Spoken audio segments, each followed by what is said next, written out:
Today we're going to learn a new, well, might be new, but it is new to me, and hopefully it will be new to you, and a new brush stroke and how to get around and not end up with our colors looking quite so muddied, because they get that way because we overblend. There's a couple ways that we can get around that. One is a method I call taking just the 3 brush strokes and stop. That's one way. Another one is to use this method that I call stacking. And this method came about by a student of mine who came to class one day, and he had a book on Cezanne. And he was reading this and trying to understand what the author was saying. And he said, I'm not sure what this fellow's saying. So we were reading it together, and I said, to be truthful, I don't know what he's quite saying either. And I've read a lot of these books, and I do understand a lot of the terms. So I said, I'm going to go home and I'm going to try this. I'm going to figure out, exactly what he's saying, and I'm going to try and paint a Cezanne painting, which is what I did. So I came home, painted this piece, and as I was painting it, I thought, wow, this is a great way to paint, because what he has done, or had done, Cezanne, was he put his colors down in such a way that he sort of like, this is one color, and then just on top of it would be sort of the next sort of gradation of the color, and then the next one or whatever. So he was slowly sort of creating this roundness, as it were, of the fruit by using this stacking method. And the eye then, when you stand back, does the blending. Wow, how wonderful is that? So I went back to the next class and said to my student, I said, wow, this is how this works. This is really wonderful. And this is what this author was talking about. Now we can understand it. And so it's a method that I recommend to try. Whether or not you adapt it completely or not, but I want you to understand it and perhaps incorporate it into your way of painting. So we're going to start, first of all, by using this Cezanne painting. We're also going to learn, or you're going to learn, how to sort of perhaps crop in on a painting. We don't need to, in this case a painting, or a photograph. We don't always have to use the complete image. Oftentimes, a certain part of it will be more interesting.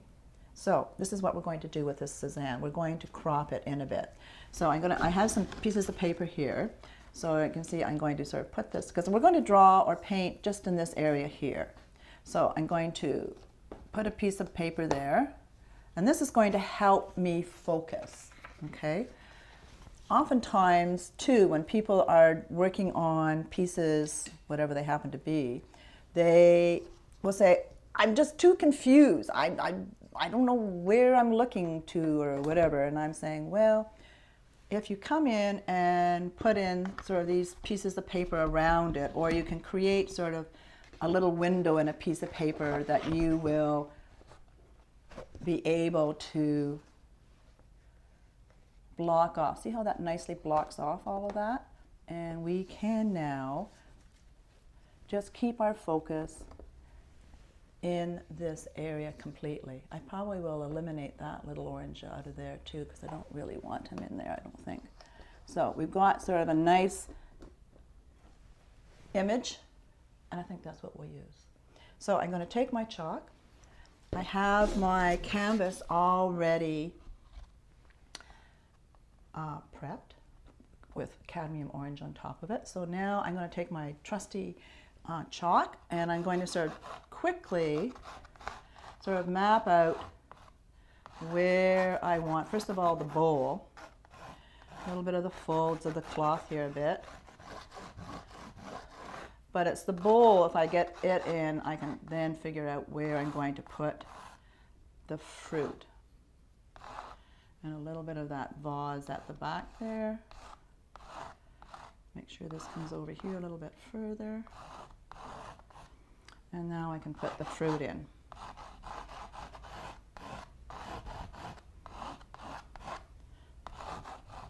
Sounds awful, doesn't it? This chalk against this canvas, but that's okay. Doesn't really matter.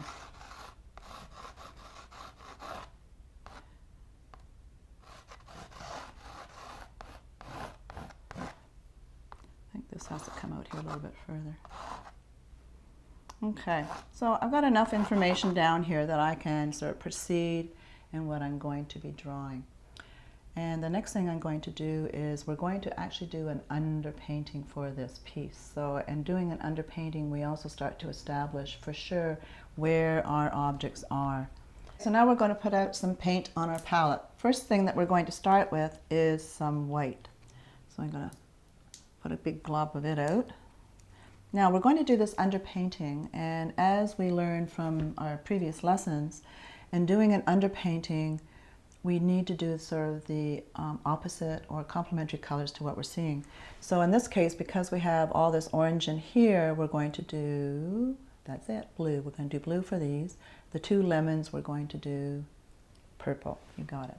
So I'm going to put some purple out.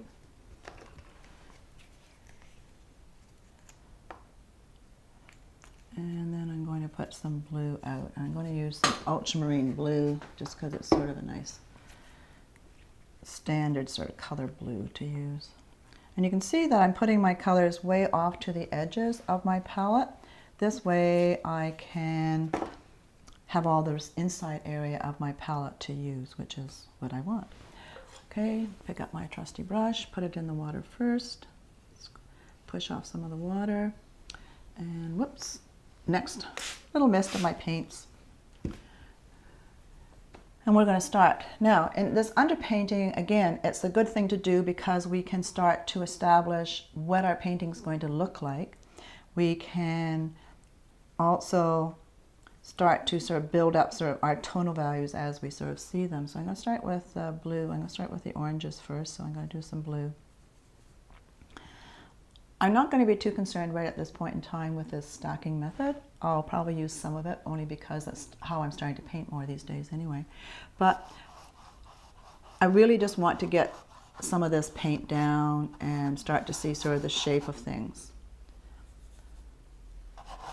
and where they're going to be positioned. And often, and most times with doing this underpainting is now we can start to see. We can do as many drawings as we want, but not until we really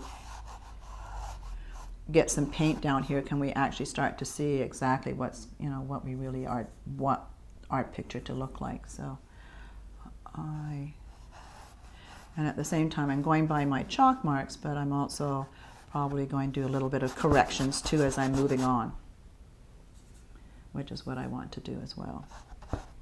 So I'm starting to figure out sort of my tonal values here a little bit. A little bit lighter through here, lighter up there.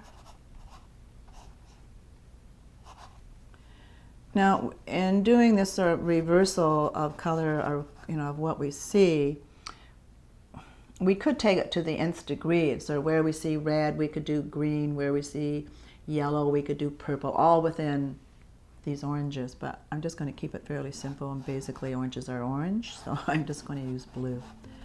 And sort of blot this in here like this.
I'm finding that I do probably more painting with my underpainting than I used to.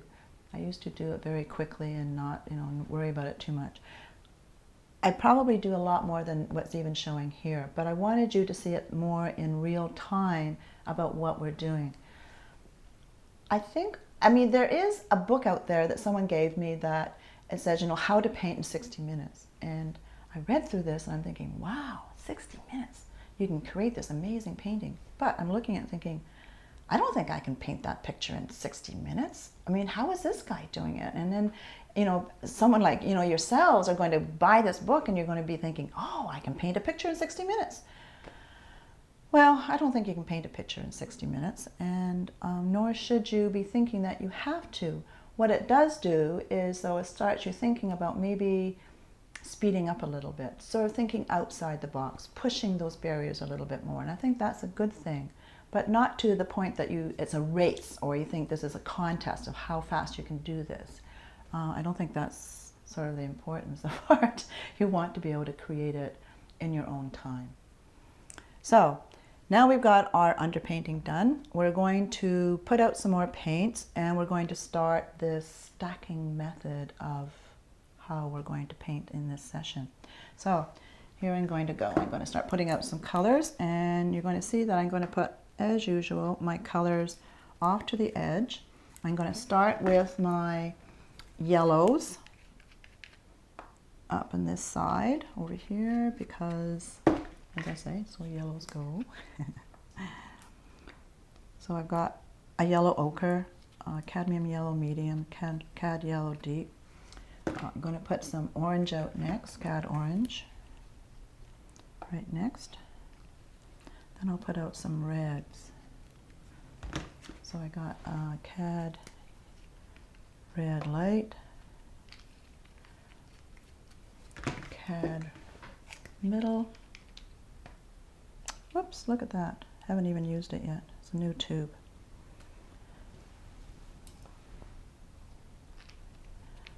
And deep. Make sure that the paint stays nice and fresh, which is a good thing. And I'm going to put out some quinacridone violet, or sort of a magenta kind of color. I've already got purple out. Next color I'm going to put out is over here in this corner is Hooker's Green. Nice good staple green, which is a great green to use. A cadmium green next to it. I've already got my ultramarine out. I'm going to add probably a little cobalt to that. And I like this phthalo turquoise. One of my students started to use turquoise in one of their paintings, and it was like, Oh, I like that color. We do get stuck using the same colors over and over again, I must admit. And we usually are choosing colors or photos or paintings, whatever, usually in the same palette. We sort of fall into that nice, or I don't know if it's nice or not, but using the same colors. And I think sometimes it's nice to sort of reach beyond that, sort of push the envelope a little bit, find some colors that we don't normally use. So now we're going to start this stacking method. Are you ready? You'll notice I've changed my water. Again, it's one of those things that probably you don't do enough of, or I don't do enough of, is to change our water up. Take most of the water off your brush, a little dab on our paper towel. You notice I missed my paints before I started, so now I'm going to start. We're going to start with this orange first, this guy. Now, in this stacking method of painting, the important part is to create your colors on your palette, not on your canvas, okay? So I'm going to take some white. You're going to find most your colors, in fact, all of them are transparent, which means you can't see through them. So we need to add white to them to make them opaque. So I'm going to make a pale orange here, which I don't see there at all, but that's going to be sort of my base color to begin with. And then I'm going to add some yellow to that, which will deepen it up. Now, I probably have a little bit too much white or whatever on my brush, so I'm going to give it a bit of a swipe. Excuse me. And get rid of that. I'm going to pick up a little bit of yellow ochre and put that into it, off to here a bit. And then I'm going to add another little bit of cad yellow deep to it. And I'm going to create, so I'm creating sort of some, I'm not starting, I haven't painted yet. I know, it's like, when is this woman going to start painting?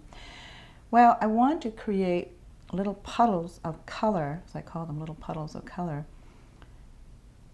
that I can sort of go to when I'm painting, so I'm not trying to make them up, as I say, on the fly. I'm making them up on my canvas, or on my palette rather. I also like to keep my colors close to the colors that I'm using. I don't want to be dabbing all over my palette, which students have a tendency to do. You want to keep your colors clustered together in front of the colors that you're using. So you're not going to go, how did I make that color? Where did I get that color from?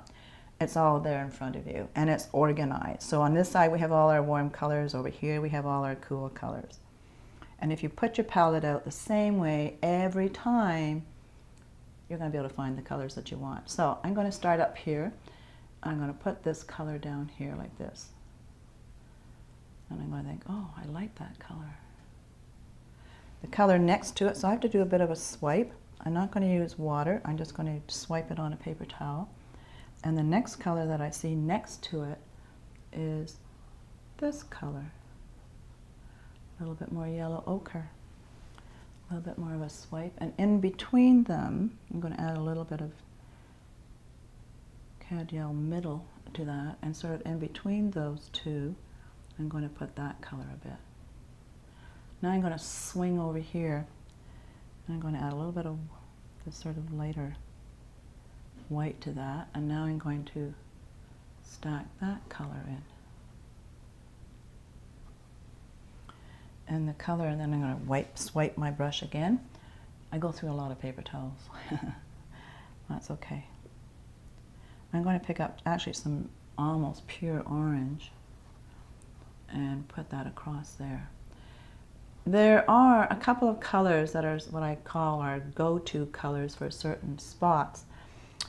One of them, because we always, regardless of whatever the system is that you're painting with, we need to be able to round our edges. Now, everything that I'm explaining to you color-wise or whatever is you can use it in any method that you're using, even if you are painting, if you're into abstract or whatever. It doesn't really matter. The same principles apply. So I'm just slowly now working my way. I guess the other advice I can give to people that I think is quite helpful is to be patient. Don't try to rush this. And I guess that's part of that book thing that I saw, you know, painting so quickly, that I'm a little bit in, I'm not suggesting that you probably do that so much. I think it's better to sort of slow down, figure out what you're doing. I'm going to use a little bit more cad middle here a bit. Create a little bit more red. Red's a primary. Red will bring things forward. So watch what happens when I do a little bit more red into this area. Look how that starts to round that. It starts to bring that forward more. And that's what I want. I want that edge to come forward a little bit more. So this method, again, is a very methodical approach. It's applying color and understanding color, which a lot of people say, well, can't I just paint what I see? Of course you can, and so you should. Or not, but I think so. But it's, and painting what you see is one thing, but it's quite another to, as an artist, to be interpreting what you see, which is quite different.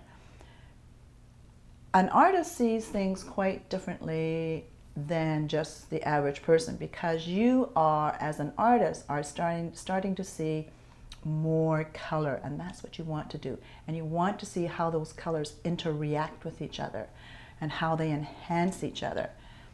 And in using that, then you are going to be creating something really quite interesting and magical. I also have a, well, I've got lots of sayings. Ask my students. It's like, oh, there's another Georgia euphemism. That the more color that you can put in a painting, the more color, the more natural it looks. I know. It's like, what? I know. I usually see my young students. I teach children as well. And when I'm taking them through this process and applying color, they're like, it is really quite funny.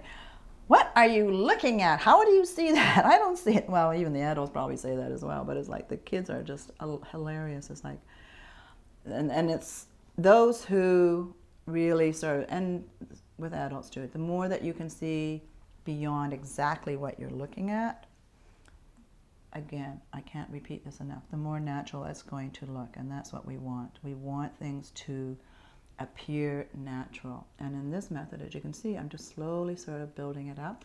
And because I'm painting and just sort of applying my colors in between it, like there, I came in and did a little bit more of a yellow ochre into that on my brush and sort of softened that edge there a little bit. I didn't blend it, I just softened the edge. I came in and with a transitional color and made it sort of, again, it's sort of softening the edge, but in a way that is not blending, blending, blending. So in this area here, we have to, I'm asking myself the question, how do I bring that forward? How did he bring that forward? And it's through the use of a primary color. So I took some yellow ochre, even though it's a darker yellow, it still is yellow. Yellow's a primary. I took a little bit of cadmium red light and added that to it as well. And that's what I'm going to apply here. And that's going to be a really strong color that I want to bring this area forward to me. He's also added some really strong reds through this part under here as well. And again, this really pushes this area closer. Now, the brush strokes that I take, which is probably, again, a little bit interesting, is I'll put my brush down, I'll twist it a little bit, and I can sort of slide an edge off a bit. Or over here, I can put my brush down, twist it, and slide into a color. So it's not always, and this is where I've coined this term dabbing, where people are constantly dab-a-dab-a-dab, dab-a-dab-a-dab. When the reason I don't like people or encourage people not to dab is because again, you are creating a pattern with your brushstroke, which isn't particularly a good thing to do. And because when you're saying why, well, why can't I create a pattern with my brushstroke?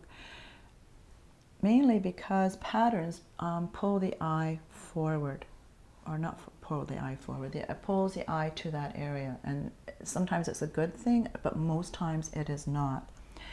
He has created some dark areas over here, and I'm going to show you how to create that sort of brownish color. We're going to take cadmium orange, we're going to take a little bit of this blue and mix it with that, a little bit more cad orange, and we're going to create that sort of nice brown color. It creates probably the nicest brown is cadmium orange, little ultramarine blue, and I can add that over here. I'm going to add a little bit more blue, make it a little bit darker. And that creates that nice edge over here that sort of is going to round my orange a bit. Put a little bit back there because he's got something there, a little bit. Little edginess through there too. Clean my brush because it's getting... Now, I also paint what's called, or I term anyway, a dirty brush, which doesn't mean it's dirty as in muddy, but it also has all the same sort of, I'm working in the same family of colors. I don't clean my brush in between when I'm switching around a bit. I just swipe it on my paper towel. Because I want that, you know, that sort of follow through of color, that continuance of color on my brush. At the same time, I don't want all that water on my brush either, because too much water on our brush and it has a tendency to make our acrylics too flat, and we don't need that, or we don't want it anyway. So I'm going to go over these edges here a little bit and sort of soften those edges off a bit more. Now I'm going to come in. Now, is it finished? Have I done this completely the way I want it? And the answer is going to be no, because even though it's fairly strong what I put down, I'm going to come back over here and sort of reapply and sort of come in and sort of have some more fun with it again.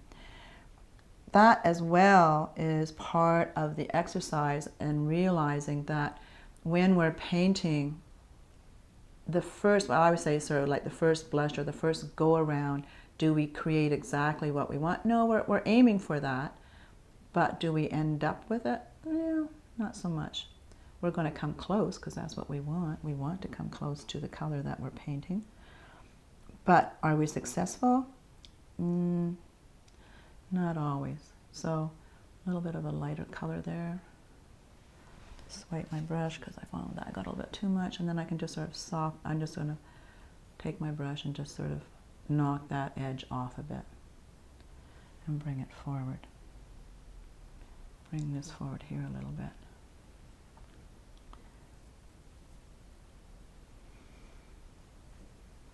A little bit more of this stronger sort of, I like that cad orange and yellow ochre mix.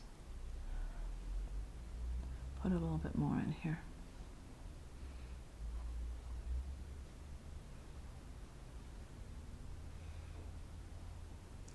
And sometimes when we're applying these colors over top of each other, we create other sort of interesting colors, which is all part of the game of painting, seeing how different colors, when we push them together, how they work. Just to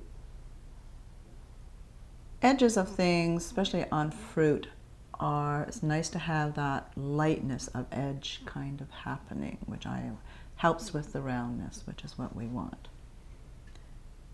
Now I'm going to skip over to this lemon. I'm going to let this guy sort of settle in and just sort of settle in a little bit, and then I'll come back and sort of play with him some more. But right at the moment I'm going to sort of leave this guy and come in, if I can leave him alone. I love this method of painting. I just think it's so much fun. I can sit here for obviously forever and just sort of continually just sort of paint with all this stuff, because I really do love this method of painting. Okay, Georgia, I'm talking to myself. Stop. Go to the lemon. All right, so we're going to go to the lemon. make up some yellow, mellow yellow. A little bit more yellow ochre into it a bit. Let's tone it down. And we're just going to start pushing. I'm just going to push into this guy. Now you can see his edges are a little bit more yellow ochre, a little bit of orange. I can borrow from some of this stuff here, which is sort of a good thing.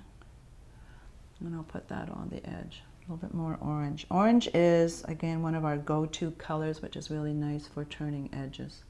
That and purple, which I've already got purple underneath this, but swipe up my brush, come back in, start stacking these a little bit more. Now you're going to find that at no point have I gone and sort of really blended all this stuff. I've just been slowly putting my colors down and stacking them in. Okay, I'm going to continue painting, and you're going to find it's taken me a little while to do this. It's going to take you a little while as well. But this is just sort of the beginning. And so I'm going to continue painting, and I'll see you in a bit.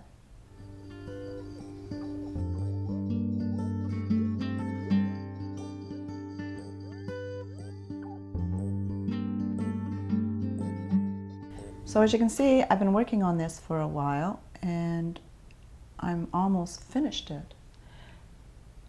I don't think you should think that you have to complete a picture in any length of time. I don't think to put a time limit on anything, I think is not a good thing. So just keep painting at it, and when you reach a point where you can't find anything wrong with it, then you're finished. I've just got a couple of touch-ups to do for this, and for darker areas like this, I just use some purple, dazzling purple, and some Hooker's green mixed together, create a really nice dark color. But again, I don't want to create a dark color that is black, because we can create black. We know black as a color. Well, first of all, it's not a color, it's a tone. But black absorbs color. And so we don't want to create such dark areas that we are creating black. We want the integrity of our colors, like it's like dark blue, or in this case dark green, to be able to sort of stand alone, and sort of we can look at it and think, oh, I can really see that dark green, or I can really see that dark blue. So our stacking method, as you can see, is when we're up close, we can see the actual areas of color and how they go from one area. You know, there is that definite sort of color variance from one spot to another. But as we move back and stand away from this, we get that sense of blending. In other words, and I would say the eye does the blending, and that's what we are looking for. That's hopefully what we achieved. Now, I love working in this method. I think it's a lot of fun. It's challenging. You do need to know your colors and how they work. You need to keep your palette organized, which is also always a good thing. And just to take your time, work your way through it. As you can see, I wasn't bouncing all over from one spot to another. I just slowly started in one spot and worked down or back and forth with all of them. No matter what I'm painting, it's the same. That approach is always the same. So find something that you want to paint from. Make sure you can crop it in if you want. That's always a good suggestion. Make sure you know which way your canvas is going in the right direction. That's also another thing you don't want. If you don't want your canvas going this way, if you really want it going this way. So that's a sort of a given, but obviously oftentimes it is not. Prep your canvas, do your underpainting, and then come on top to start establishing that nice stacking method. So have some fun with it, and I will see you next time when you're going to drop in, and who knows what we'll be painting. See you then. Bye.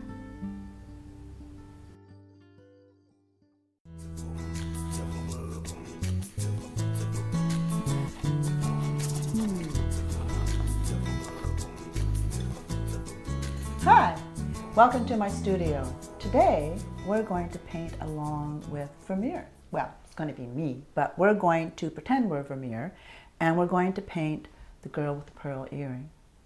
Now, you're probably going to roll your eyes at this and say, who, me? Yeah, you out there, you're going to do this along with me. This is going to be a lot of fun. Now, you have been, I think, and I do know you haven't skipped along. You've done all the lessons up to this point. So now you're ready to move forward with this. It's also, we're going to be using some interesting brush strokes, a little different than that sort of stacking method that we were talking about when we did the last class that we did. So this one is going to be about no brush strokes. We're going to learn how to blend things and sort of to really soften our edges. And it's going to be a lot of fun. So let me just finish drawing and I'll get back to you in a minute.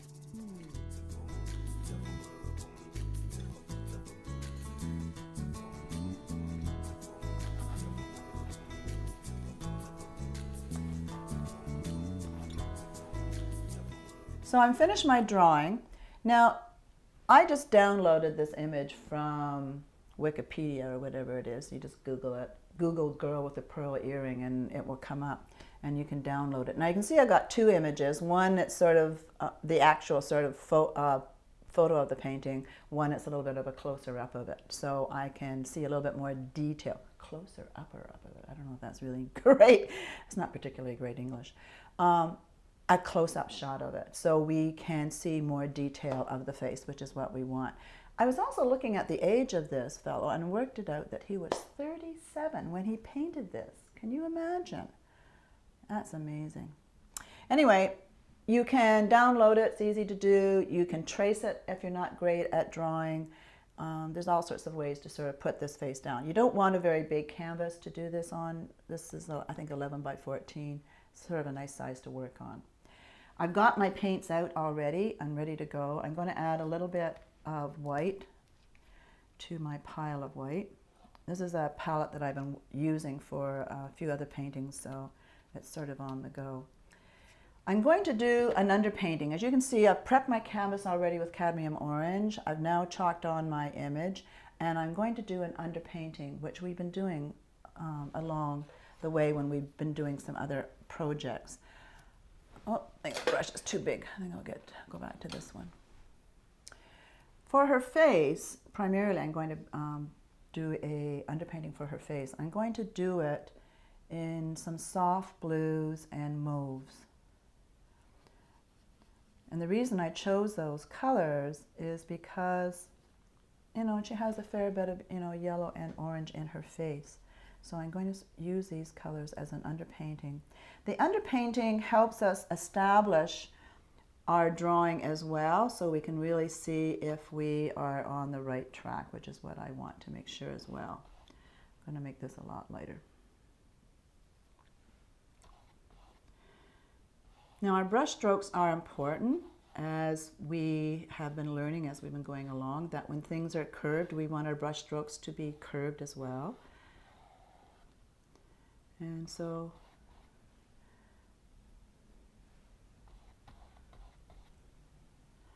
again, we're just slowly going to build up her face.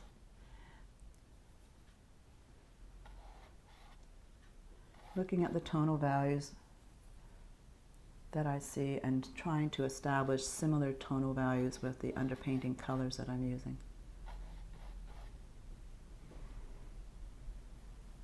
The underpainting, I'm finding I'm doing more with my underpainting these days. I'm spending more time with them. I'm having more fun actually and establish my my underpainting. I'm having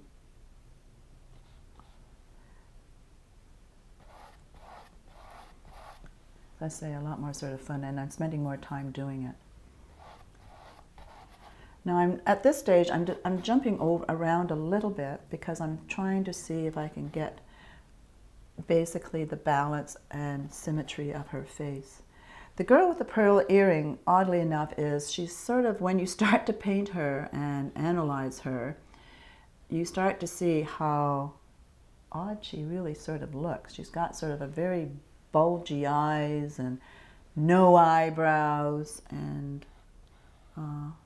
just a sort of she's a pleasant looking young woman, but a little on the odd side. Not that that stops us from painting her. It didn't stop him.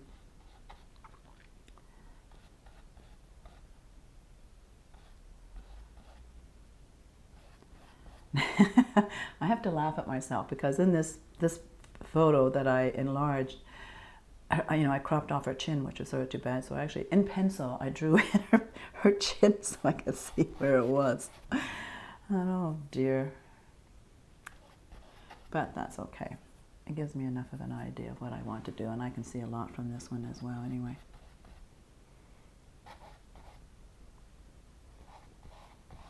Now you can see I've left the eyes alone. I'm building up everything else around them.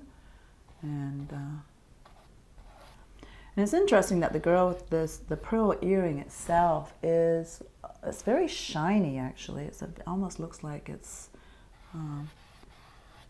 made out of more like metal of some sort.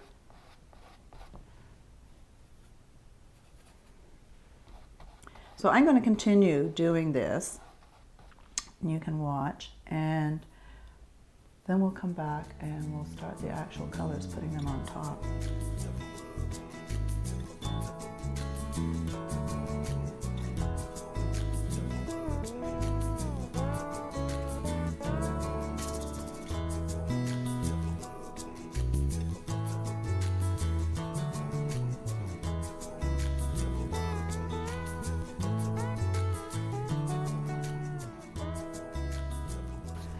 Okay, so now I've spent some time doing some underpainting using mostly blue. I was going to use some purple, but in the end I just used mostly blue.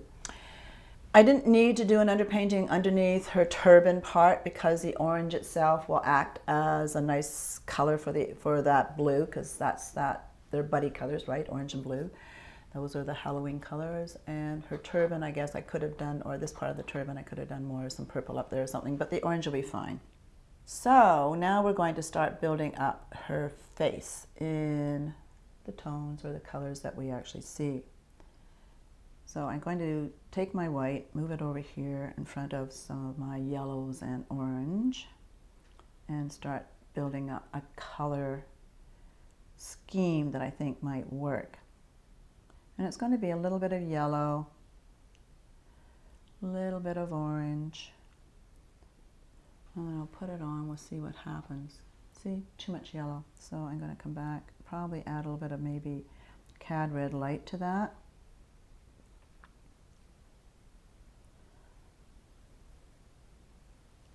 And we'll see how that looks. Too peachy now, a little bit more yellow. I'm using a cad yellow deep for that as well. That's a bit better, but now I need some more white to reduce it down in value a bit.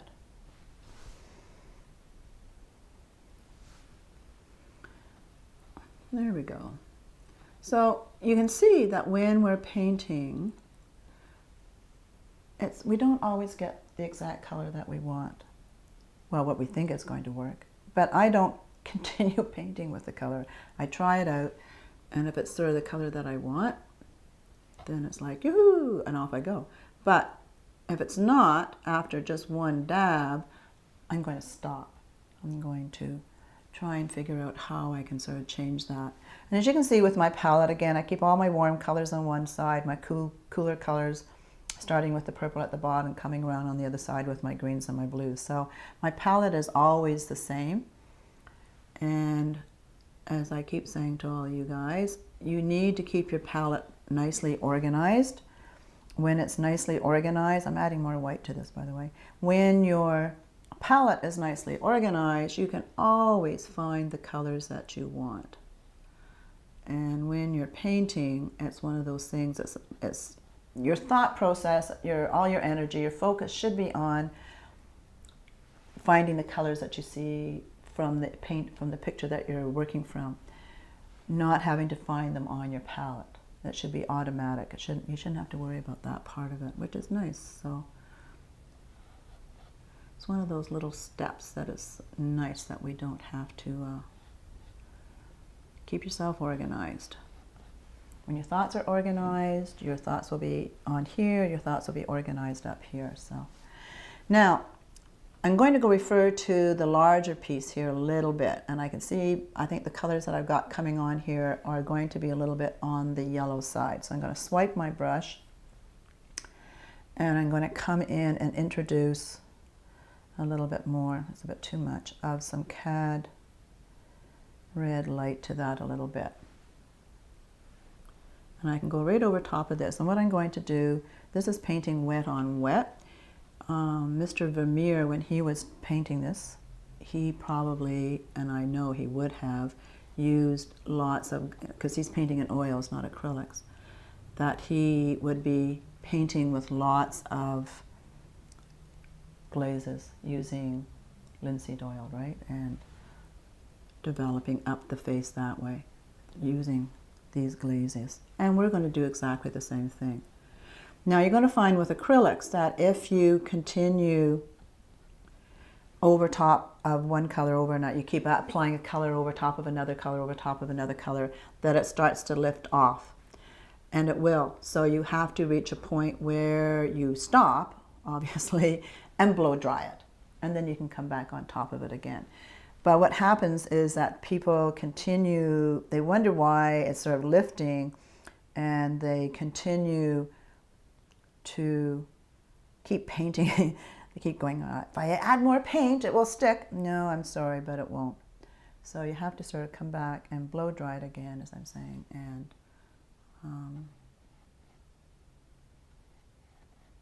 have a drier surface to sort of work on, because you can't, it just keeps lifting off. Now, I added a little bit too much yellow here, so I'm going to swipe my brush, added a little bit of yellow ochre to that group, because I want this side of her face. This side of her face is warmer, has more color to it, because for one thing, it's coming closer to us. So when things come closer to us, they do get warmer, stronger, brighter, darker, all those sort of good things. Even in this sense of, I'm going to add a little bit of purples to some of this a bit now, that as things, it's just a very basic philosophy when it comes to painting. So as things come closer to us, they get brighter, they get darker, they get stronger, they get bigger, all these things as things come closer to us. Even the simple thing as a cheek, that's coming closer to us. Or even this part of the nose, that's coming closer to us. So we have to, even within a portrait kind of thing, even watch what happens when I, for instance, add a little bit of this or more red, even on this edge of her nose here like that, how that brings that edge of the nose closer to us. Very simple step. Same on this cheek. I'm going to add a little bit more color, a little bit more of a red here. Again, that brings that edge of that cheek closer to us. It's a very simple step, but one that somehow or other sort of eludes people. Her mouth, again, is sort of an interesting little pout of a mouth. She has her mouth slightly open, and so you can see I'm just slowly sort of building this up. I don't go wild and crazy. Well, maybe. But we need to sort of slowly build up our areas. I'm going to add a little bit more purple to this area here. And the purple, again, will reduce the value. It will cool it down because it's a secondary color. And that's what we want. And it will sort of neutralize a little bit of these colors a bit as I'm sort of painting with them. Now, I've painted this young girl a couple of times in the past, and she is fun to do. And I think probably every time I've done her, she looks slightly different, but that's the nature of artists, that every time that we do it, regardless of how many times we do the same thing, it always is going to look different. I know I have students in my classes, my regular classes, and they're trying to do, someone wants the same painting that they did, and they go to reproduce it for them, and of course it turns out quite different, and they're like so shocked. What is this? How come I can't repeat the same thing? Well, I said, things are different. Maybe that day the lighting was different. Maybe, the music on the radio was a little different. Maybe how you were feeling about life was a little bit different. So it just, you never can repeat the same thing twice, and not to worry about it. I mean, that's the nature of art, which is lovely, and that's part of that we, as artists, revel in a sense. It's that joy, that way of starting to, paint things that we can get these nice, lovely things happening, and know that they're going to be quite different. She is an odd-looking young woman, this young lady. But I must admit, I think he managed to capture that innocence about her and sweetness about her. I mean, she looks like a very sweet girl. And that's sort of what we want as we're sort of replicating this piece, trying to achieve at the same time. We want to get that same sense of innocence and sweetness that he captured, besides just trying to paint it as it is. Got a little bit more purple to that. So as you can see, it's a nice sort of slow little bit of a process of how we're doing this. This is just the beginning of all of this. You're going to find too that a purple-orange combination is a good combo. So if we're in here, I'm going to add a little bit more purple to that. Purple and orange, both of them are secondary colors, both nice combination for when we come in to do shadow work.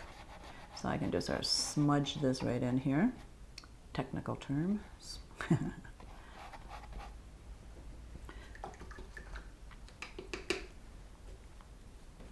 Going to add a little bit more purple to that.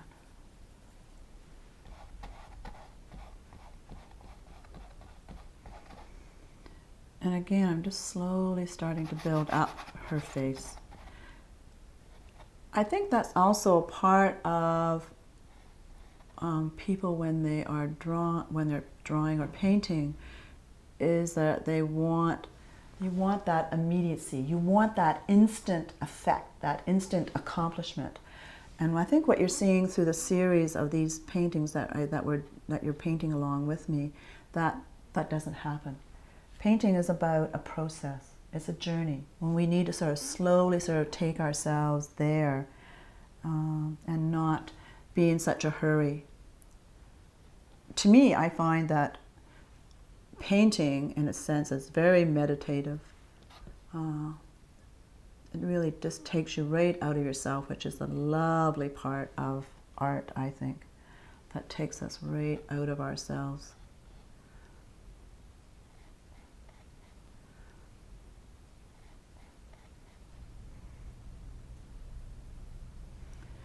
So I've been working forward a little bit, left her face. This is awfully strong. We'll reduce that down a bit, but I wanted to sort of let it dry.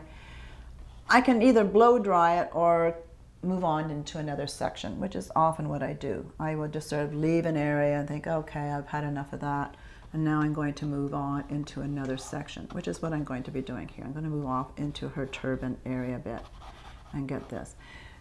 It's sort of interesting about the color blue, lapis is what is known as that.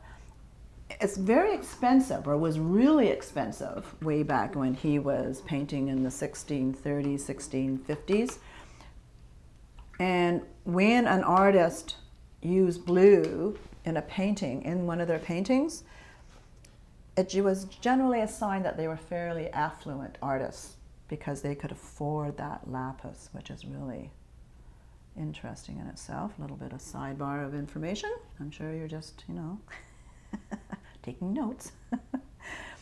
Anyway, so what I'm using here primarily is ultramarine. I tried some other blues and stuff here, but I didn't really like them. But I'm going to just use the ultramarine and a little bit of purple in here to get sort of this color that I want up here. And I'm going to leave this because this is going to need to be a little bit darker. A little bit of that down in here just because it's there. Now I'm going to do a little bit of the turban. Clean my brush. When I switch colors, I definitely need to clean my brush. Prior to that, I just swipe it here. And then I do swipe it after cleaning my brush to get most of the water off again. Because again, I think we've had this conversation where people use way too much water when they are painting. And they create these little puddles on their palette here, which is what we don't want. And it's probably one of the things that people talk about when they mention acrylics, and they'll say they don't like the dullness of them. And the reason that they are dull or flat looking is primarily because the person has used too much water.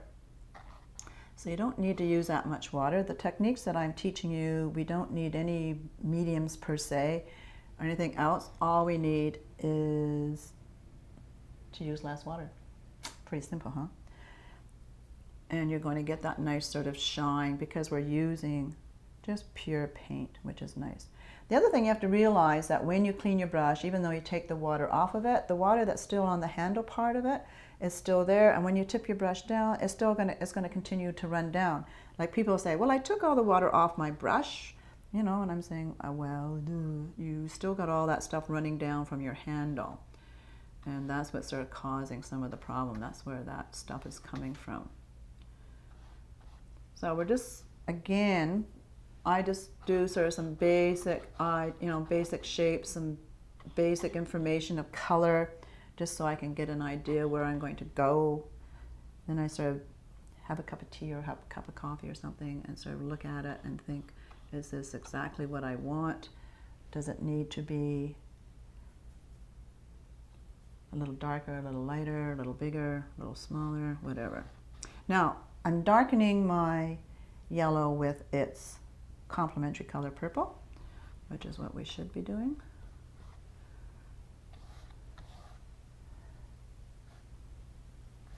If I want this blue on her shirt, I'll show you how to do that a little bit too. So on her shirt, if we take orange, move it over here and do a little bit of a dry spot. I was going to say take some ultramarine blue, but I don't have any. So I will put some out.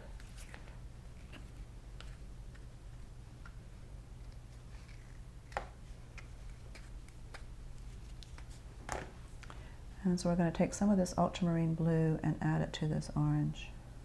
It's going to make a really nice brown. It's probably the best way to make a brown. Cadmium orange and ultramarine blue. And you're going to make a really dark brown or whatever. I can add more orange to that and lighten it up like that. But I want it darker, so I'm going to go back to this. I'm going to add more blue to this because I really want it quite dark. And that's what I'm going to put in here. See how nice and rich that is? Really yummy. I'm going to add a little bit more.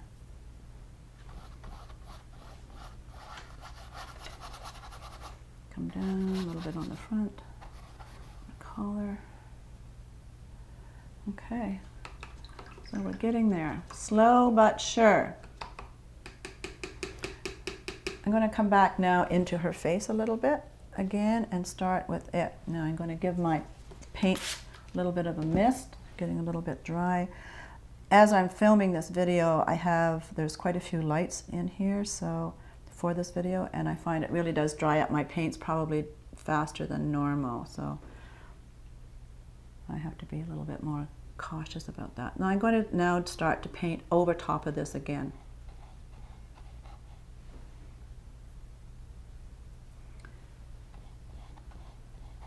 But I've got all my colors here on my palette that I was using.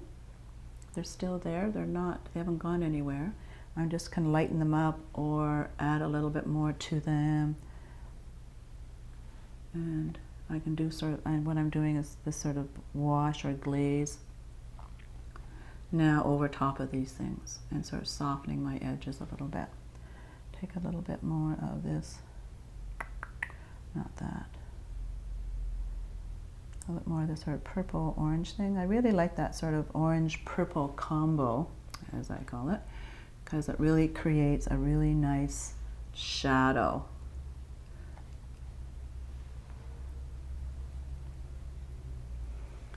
And now I'm going to slowly start to build her up again.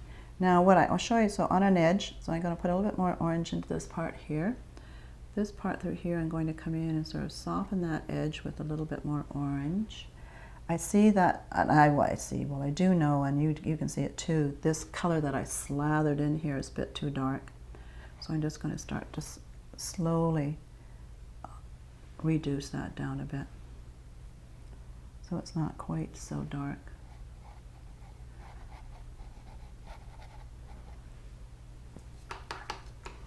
And I'll do it slowly to see whether or not that's the color that I really want. The thing is, if you keep your palette fairly simple and your colors together as we have done here, you can always replicate a color.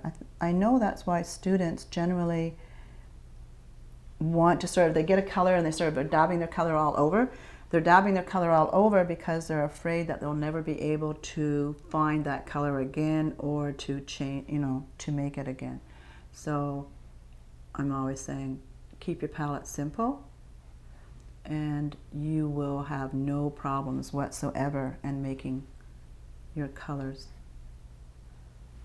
Again, I'll show you on this edge between these colors here, I'm going to add a little bit more orange and sort of soften that again. It's going to be, orange is sort of that nice sort of crossover color. A little bit more red, a little bit. Blend it up. Soften it up a little bit too. White, a little bit more.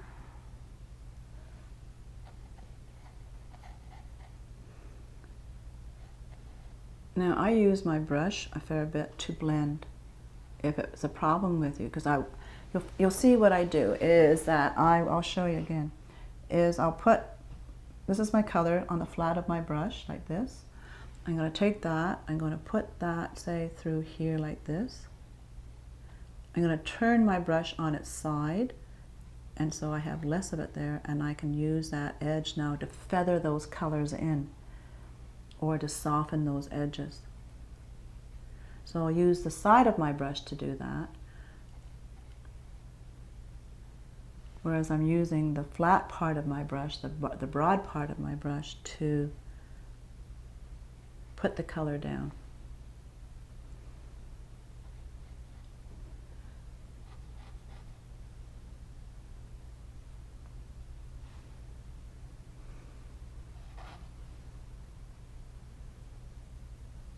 I'm just going to continue painting, and when we come back we will have completed most of it by that time. As you can see, it's a slow process, and so it should be. So I'll see you in a bit. I'm going to continue painting.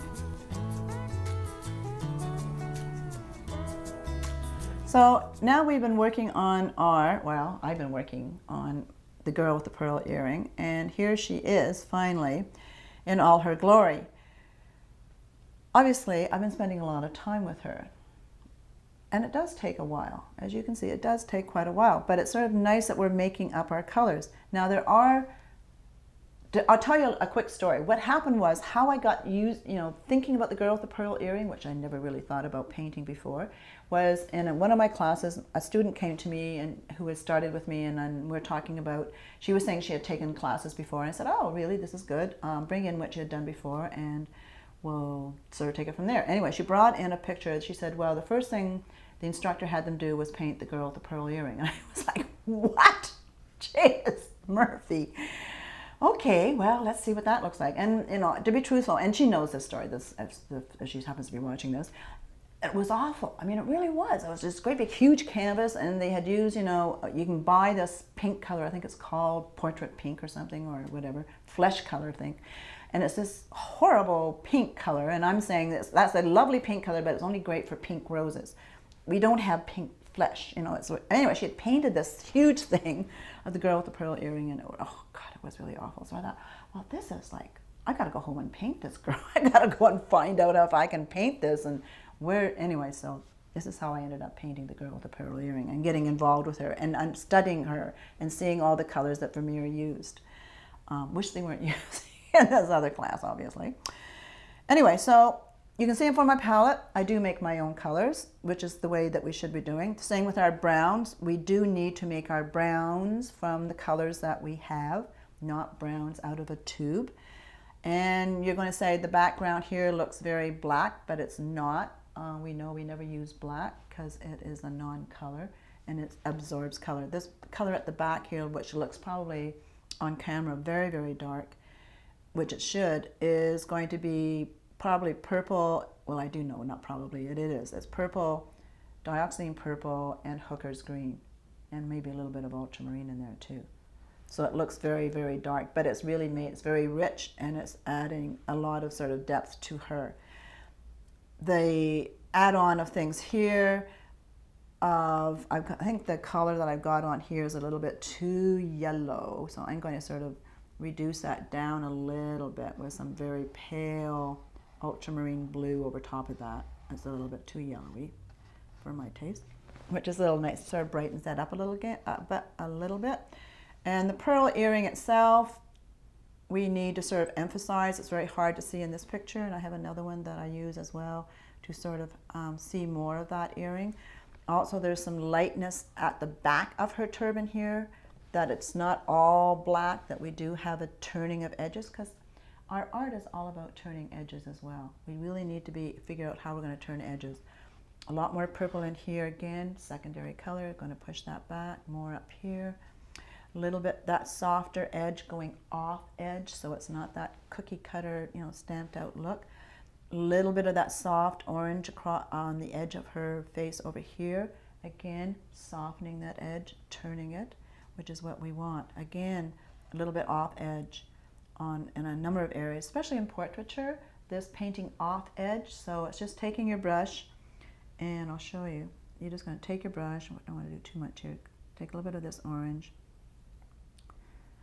and you're just going to go slightly just off the edge there a little bit like that, and it's just slightly, just enough that it just softens that edge. So you're not right on the edge trying to do it, you're going slightly off the edge to just soften it, and it's a good technique to use. Now the girl with the pearl earring takes quite a while to paint, and knowing that, just have some fun with her. Don't rush it. Don't get in a big panic about it. And you'll have some fun. You'll learn a lot by doing this face. Whether or not you save it or not is another thing, but you will learn from it, and you'll learn that softness, how to soften your edges, how to apply a lot of glazes, and that's what we want. The glazes that we use here in my palette, you can see, are pretty thin, and then I can just sort of come right over top. I put a lot more sort of a glazed, more of a very pale white with a tiny little bit of ultramarine blue, so I put a little bit more of that on top here. Light blue, light yellow, but in this case, yeah, light blue, or the palest blue, are our two go-to colors for highlight, as orange and purple are two sort of go-to colors for rounding edges. Well, hope you had fun. I did, and I look forward to seeing you again.